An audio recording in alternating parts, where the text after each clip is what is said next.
आज हमारा जो टॉपिक है वो है बाब नंबर 7 एसिड बेस केमिस्ट्री से। इसकी है एक्सरसाइज का ये क्वेश्चन है चौथे नंबर पर। बेस नॉन मेटालिक रिएक्शन जो है, तो ये देखते हैं कि इसके अंदर है क्या। एक्सरसाइज से 4 नंबर पे लॉन्ग क्वेश्चन है। जब बेस एक नॉन मेटालिक ऑक्साइड से रिएक्ट करती है तो क्या होता है। इस रिएक्शन से आप नॉन मेटालिक ऑक्साइड के खवास का क्या अंदाजा लगाएंगे। नॉन मेटालिक ऑक्साइड का जो है टर्म ये है। ਹੁਣ ਇਹਨੂੰ ਸਮਝ ਲਓ ਤੁਸੀਂ ਪਹਿਲੇ ਨਾਨ ਮੈਟਾਲਿਕ ਆਕਸਾਈਡ ਹੈ ਕੀ ਆ। ਨਾਨ ਮੈਟਲ ਦਾ ਪਹਿਲੇ ਤੇ ਪਤਾ ਹੋਣਾ ਚਾਹੀਦਾ ਤੁਹਾਨੂੰ।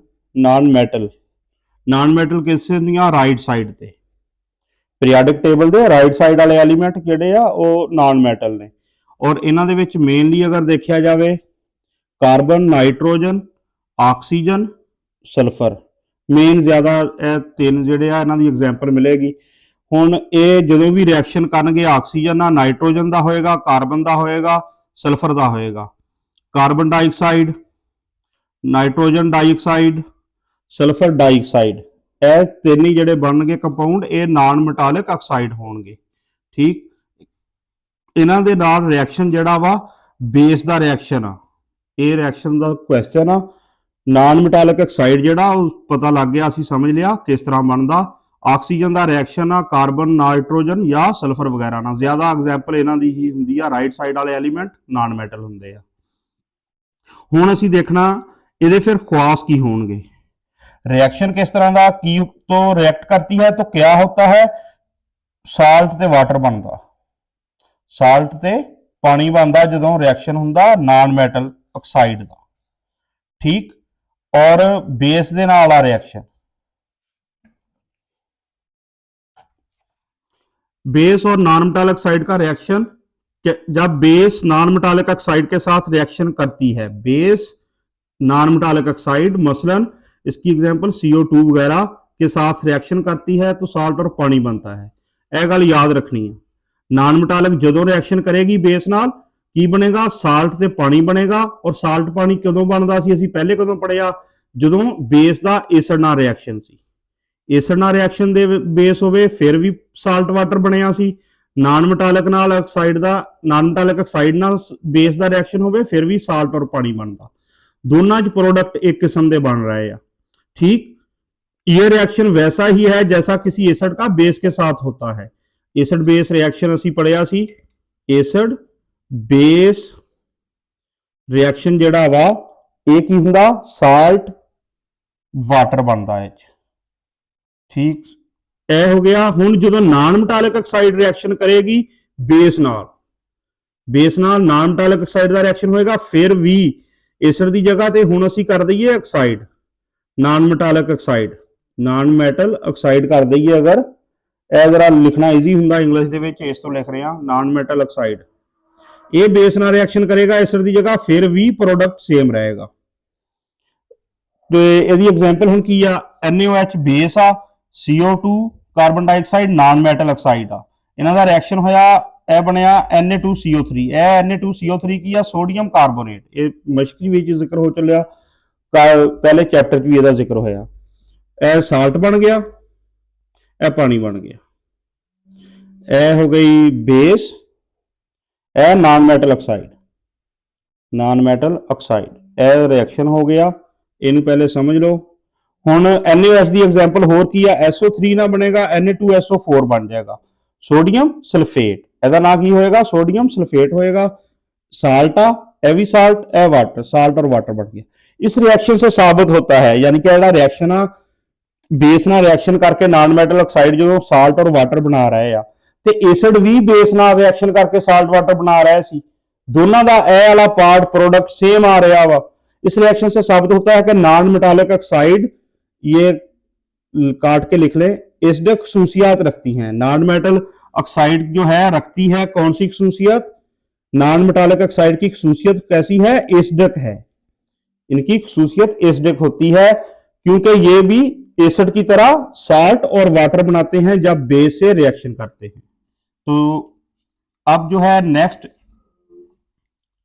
हुण असीं देखना नॉन मेटालिक ऑक्साइड के खवास इसके क्या क्या है। Main non metallic oxide base के साथ रिएक्शन करके साल्ट और पानी बनाती है, ये वही बात रिपीट है, लेकिन इस लिहाजा इस अमर को न्यूट्रलाइजेशन, ਇਹਦਾ ਮਤਲਬ ਆ ਕਿ ਇਸ ਨਾਨ ਮੈਟਲ ਦਾ ਬੇਸ ਨਾਲ ਰਿਐਕਸ਼ਨ ਜਿਹੜਾ ਵਾ ਇਹਨੂੰ ਵੀ ਅਸੀਂ ਕੀ ਕਵਾਂਗੇ, ਨਿਊਟਰਲਾਈਜੇਸ਼ਨ ਰਿਐਕਸ਼ਨ ਕਵਾਂਗੇ, ਕਿਉਂਕਿ ਇਹ ਚ ਵੀ ਸਾਲਟ ਔਰ ਪਾਣੀ ਬਣ ਰਿਹਾ ਆ। ਜਨਰਲ ਰਿਐਕਸ਼ਨ ਹੈ ਲਿਖਾਂਗੇ ਅਸੀਂ, ਸਾਲਟ ਪਾਣੀ ਬੇਸ ਨਾਨ ਮੈਟਾਲਿਕ ਆਕਸਾਈਡ। ਅੱਛਾ, ਹੁਣ ਦੂਸਰੀ ਜਿਹੜੀ ਇਹਨਾਂ ਦੀ ਖੂਬੀ ਅਹਿਮ ਆ, ਇਹਨਾਂ ਦਾ ਦੂਸਰੀ ਖਸੂਸੀਅਤ ਅਹਿਮ ਜਿਹੜਾ ਖਾਸ ਦੇ ਅੰਦਰ ਇਹਨਾਂ ਦੀ ਆ ਗੱਲ, ਉਹ ਕੀ ਆ, ਬਹੁਤ ਸੀ ਨਾਨ ਮੈਟਾਲਿਕ ਆਕਸਾइड जो है, नान मेटालिक ऑक्साइड, ਇਹ ਸਾਰੀਆਂ ਦੇਖੋ ਨਾਨ ਮੈਟਾਲਿਕ ਆਕਸਾइड ਨੇ, NO2, SO2, SO3, CO2, ਇਹ ਸਾਰੀਆਂ ਨਾਨ ਮੈਟਾਲਿਕ ਆਕਸਾइड ਜਦੋਂ ਪਾਣੀ 'ਚ ਹੱਲ ਹੁੰਦੀਆਂ, ਪਾਣੀ ਵਿੱਚ ਹੱਲ ਹੋकर, ਇਹ ਪਾਣੀ 'ਚ ਇਹਨਾਂ ਦੇ ਨਾਲ ਰਿਐਕਸ਼ਨ ਆ, ਪਾਣੀ ਦੇ ਨਾਲ ਇਹਨਾਂ ਦਾ ਪਾਣੀ 'ਚ ਹੱਲ ਹੋकर ਕੀ ਬਣਾਉਣੀਆਂ, ਇਹ ਯਾਦ ਰੱਖਣਾ, ਇਹ ਬਣਾਉਣੀਆਂ एसिड, एसिड बनेगा मसलन CO2 plus H2O, CO2 H2O ना मिली की बनया H2CO3, H2CO3 एसिड आ, और किहड़ा एसिड आ, कार्बोनिक एसिड आ, कार्बोनिक एसिड। SO3 ਜਦੋਂ H2O ਨਾਲ ਮਿਲਦੀ ਆ, SO3 H2O ਨਾਲ ਮਿਲਦੀ ਆ, H2SO4 ਬਣਦਾ, ਇਹ ਸਲਫਿਊਰਿਕ ਐਸਿਡ ਆ, ਪਤਾ ਤੁਹਾਨੂੰ। ਅੱਛਾ, ਇਹ ਰਿਐਕਸ਼ਨ ਕਿੱਥੇ ਆ ਲਿਖਿਆ ਹੋਇਆ, एसिड रेंज, एसिड रेन वाले टॉपिक के अंदर यह रिएक्शन मौजूद आ, ठीक। SO2 प्लस H2O, SO2 जो मिलती है सल्फर ट्राईऑक्साइड है, डाईऑक्साइड है, सल्फर डाईऑक्साइड जो पानी ना मिलेगी उदों बनता H2SO3, उदों बनता सल्फ्यूरस एसिड, सल्फ्यूरस एसिड आ, यह 3 दे नाल जिहड़ा वा 4 ना सल्फ्यूरिक आ, यह सल्फ्यूरस एसिड आ, ठीक। हुण यह रिएक्शन कित्थे आ, उन्हें पुछया वा 7वीं MCQ दे अंदर, 7वें नंबर ते MCQ ਦੇ ਅੰਦਰ ਉਹਨੇ ਇਹੀ ਰਿਐਕਸ਼ਨ ਪੁੱਛਿਆ ਵਾ, ਇਹ ਕਨਫਿਊਜ਼ ਨਹੀਂ ਹੋਣਾ, ਇਹ ਐਸਿਡ ਰੇਨ ਦੇ ਅੰਦਰ ਮੌਜੂਦ ਆ। NO2 H2O, HNO3 ਤੇ HNO2, ਇਹ ਰਿਐਕਸ਼ਨ ਵੀ ਐਸਿਡ ਰੇਨ ਦੇ ਅੰਦਰ ਮੌਜੂਦ ਆ। ਐਸਿਡ ਰੇਨ ਦੇ ਟਾਪਿਕ ਦੇ ਅੰਦਰ ਇਹ ਰਿਐਕਸ਼ਨ ਲਿਖਿਆ ਹੋਇਆ ਵਾ, ਨਾਈਟ੍ਰੋਜਨ ਡਾਈਆਕਸਾਈਡ ਵਾਲਾ ਨਾਈਟ੍ਰਿਕ ਐਸਿਡ, ਇਹ ਜਿਹੜਾ NO2 ਆ ਇਹ ਨਾਈਟਰਸ ਐਸਿਡ ਆ, ਇਹ ਨਾਈਟ੍ਰਿਕ ਨਹੀਂਗਾ, ਇਹ ਨਾਈਟਰਸ ਐਸਿਡ ਆ, ਇਹਨੂੰ ਜਰਾ ਧਿਆਨ ਨਾਲ ਦੋਨਾਂ ਦਾ ਫਰਕ, ਇੱਥੇ SO3 और SO4 ਦਾ, ਇਹ 4 ਵਾਲਾ ਸਲਫਿਊਰਿਕ ਐਸਿਡ ਆ, 3 ਵਾਲਾ ਸਲਫਿਊਰਸ ਐਸਿਡ ਆ, O3 ਵਾਲਾ HNO3 ਵਾਲਾ ਨਾਈਟ੍ਰਿਕ ਐਸਿਡ ਆ, ਇਹ ਨਾਈਟਰਸ ਐਸਿਡ ਆ, ਇਹ O2 ਦੇ ਨਾਲ। ਇਹ ਫਰਕ ਦਾ ਕਲੀਅਰ ਫਾਰਮੂਲਾ ਆਣਾ ਚਾਹੀਦਾ ਹਰ ਕਿਸੇ ਨੂੰ। ਨੈਕਸਟ ਹੁਣ ਦੇਖਦੇ ਹਾਂ, ਇੱਕ ਖੂਬੀ ਇਹ ਹੋ ਗਈ ਦੂਸਰੇ ਨੰਬਰ ਤੇ ਕਿ ਇਹਨਾਂ ਦਾ ਰਿਐਕਸ਼ਨ ਕੀ ਬਣਾਏਗਾ, ਐਸਿਡ ਬਣਾਏਗਾ, ਕਿਹਦੇ ਨਾਲ, ਨਾਨ ਮੈਟਲ ਆਕਸਾਈਡ ਦਾ ਪਾਣੀ 'ਚ ਹੱਲ ਹੁੰਦੀ ਆ ਜਦੋਂ ਪਾਣੀ ਨਾਲ ਰਿਐਕਸ਼ਨ ਹੁੰਦਾ। ਅੱਛਾ, ਹੁਣ ਤੀਸਰੀ ਗੱਲ ਇਹਨਾਂ ਦੇ ਬਾਰੇ 'ਚ ਕੀ ਆ, ਨਾਨ ਮੈਟਾਲਿਕ ਆਕਸਾइड्स जमा च लिखना लिख लो, कला ऑक्साइड लिखना लिख लो, कोई इसका इशू नहीं। बरकीरो बिजली की अच्छी मौसल नहीं होती, मौसल मतलब कंडक्टर, यह वर्ड तुसी पढ़िया होना, यानी कि इन्हां चों बिजली नहीं गुजरती, ठीक, बिजली नहीं गुजरती, क्यों, क्योंकि इन्हां दे अंदर फ्री इलैक्ट्रॉन नहीं हुंदे, कोवलेंट बॉन्ड हुंदा। यह तीसरी खूबी इन्हां दी हो गई नॉन मैटल ऑक्साइड दी। ज्यादातर नॉन मैटालिक ऑक्साइड जो है गैसी हालत, हाँ इन्हां दी हालत किहड़ी हुंदी है, हालत ये किहड़ी च पाई जांदियां, ज्यादा गैसी हालत हुंदी है इन्हां दी, ठीक। मसलन CO2 SO2 NO2 ਇਹ ਸਾਰਿਆਂ ਦੀ ਗੈਸੀ ਹਾਲਤ ਆ। लेकिन हुण SiO2 ਜਿਹੜਾ ਨਾ ਇਹ ਵੀ ਨਾਨ ਮੈਟਲ ਆਕਸਾਈਡ ਆ, ਨਾਨ ਮੈਟਲ ਆਕਸਾਈਡ ਦੇ ਗਰੁੱਪ 'ਚ ਰੱਖਿਆ ਜਾਂਦਾ ਇਹਨੂੰ ਨਾਨ ਮੈਟਲ ਆਕਸਾਈਡ, ਠੀਕ। ਲੇਕਿਨ ਇਹ ਕੱਚ ਹੁੰਦਾ, ਠੋਸ ਹਾਲਤ 'ਚ ਹੁੰਦਾ SiO2। ਅੱਛਾ, ਹੁਣ ਇਹ 'ਚ ਇੱਕ ਗੱਲ ਸਮਝਣੇ ਵਾਲੀ ਆ, SiO2 ਜਿਹੜਾ ਵਾ ਇਹਦੇ ਅੰਦਰ ਜਿਹੜੀ Si ਆ ਇਹ ਸਿਲੀਕਾਨ ਆ, Si ਜਿਹੜੀ ਆ ਸਿਲੀਕਾਨ ਆ, ਇਹ ਮੈਟਲਾਈਡ ਹੁੰਦੀ ਆ, ਨਾਨ ਮੈਟਲ ਨਹੀਂ ਹੁੰਦੀ। ਪੀਰੀਆਡਿਕ ਟੇਬਲ ਜਦੋਂ ਇਹ कैटागरीज बनदियां, ग्रुप बनाते हैं, इनू सिलिकॉन नू रखा जाता मैटलाइड्स ग्रुप, यानी कि मैटल और नॉन मैटल के दरमियान वाले ग्रुप। लेकिन इसका जो ऑक्साइड आ जदों यह ऑक्सीजन नाल रिएक्शन करके SiO2 बना देंदी आ, फिर जो सिलिकॉन डाइऑक्साइड आ ये की बन जाएगा, नॉन मैटल ऑक्साइड हो जाएगा, और एक करैक्टर नॉन मैटालिक ऑक्साइड वाले होंगे इहदे से, ते ये किस हालत हुंदा, ठोस हालत।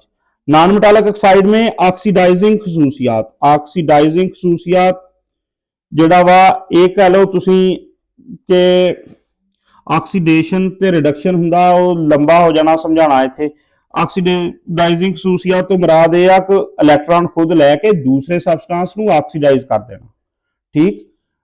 ਖੁਦ ਇਲੈਕਟ੍ਰੋਨ ਕਬੂਲ ਕਰਨ ਦੀ ਨਾਨ ਮੈਟਲ ਦੇ ਅੰਦਰ ਹੁੰਦੀ ਕਪੈਸਿਟੀ, ਇਹਨਾਂ ਦੀ ਐਬਿਲਿਟੀ ਹੁੰਦੀ ਆ ਨਾਨ ਮੈਟਲ ਦੀ। ਨਾਨ ਮੈਟਲ ਜਿਹੜੀਆਂ ਵਾ ਉਹ ਇਲੈਕਟ੍ਰੋਨ ਕਬੂਲ ਕਰਕੇ ਦੂਸਰਾ ਜਿਹੜਾ ਸਬਸਟੈਂਸ ਹੁੰਦਾ ਉਹਨੂੰ ਆਕਸੀਡਾਈਜ਼ ਕਰ ਦਿੰਦੀਆਂ। ਫਿਲਹਾਲ ਇੰਨਾ ਸਮਝ ਲਓ ਇਹ, ਕਿਉਂਕਿ ਫਿਰ ਵੀਡੀਓ ਲੰਬੀ ਹੋ ਜਾਣੀ ਜੇ ਆਕਸੀਡਾਈਜ਼ੇਸ਼ਨ ਰਿਡਕਸ਼ਨ ਦੇ ਹਿਸਾਬ ਨਾਲ ਇਹਦੀ ਪ੍ਰਾਪਰਟੀ ਸਮਝਾਉਣ ਲੱਗ ਪਏ। ਤੇ ਇਹ 4 ਜਿਹੜੀਆਂ ਬੋਰਡ ਦੇ ਮੁਤਾਬਕ ਹੁਣ ਪੂਰਾ ਲੌਂਗ ਕੁਐਸਚਨ ਜਿਹੜਾ ਕਮ ਸੇ ਕਮ 4 ਇਹਦੇ ਕਰੈਕਟਰ ਜਿਹੜੇ ਆ ਨਾਨ ਮੈਟਾਲਿਕ ਆਕਸਾਈਡ ਦੇ ਉਹ ਲਿਖੇ ਜਾਣੇ ਚਾਹੀਦੇ ਆ। ਤੇ ਬਾਕੀ ਹੁਣ ਜਿਹਨੇ ਜਿੰਨਾ ਲਿਖਣਾ ਲਿਖ ਲਵੇ।